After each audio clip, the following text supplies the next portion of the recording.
Oi, tudo bem? Hoje eu vou ensinar vocês a como acender fogo na lareira. Já acendi alguma vez? Sim. Deu certo? Não. Porém, essa é de metal. Então, é a opção mais fácil. Na prática, não sei. Em teoria dá certo, mas vamos ver como faz aqui agora. Já temos aqui a lareira, temos os fósforos e temos esse pedacinho aqui que é um acendedor lenhas e carvão à base de álcool sólido para lareiras de churrasqueira sem cheiro, sem fumaça, não apertar. O fogo não pode apertar, bater pode, só para dar um comecinho.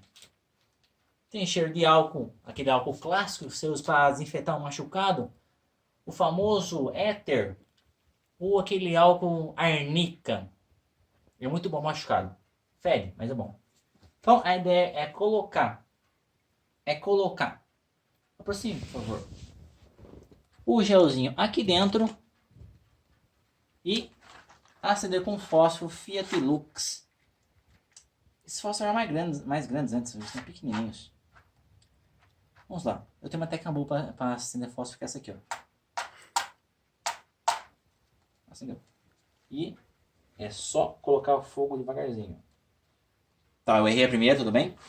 Tem mais 239 unidades na caixinha de fósforo. 235 agora. 234. Só aplicar a técnica de acender e mirar no gelzinho. Cuidado, crianças, sempre com o adulto por perto. Ah! Pegou fogo. Nossa, que cheiro. E é isso aí. O álcool acendeu. Nossa, isso aqui é muito bom para pegar fogo mesmo, viu?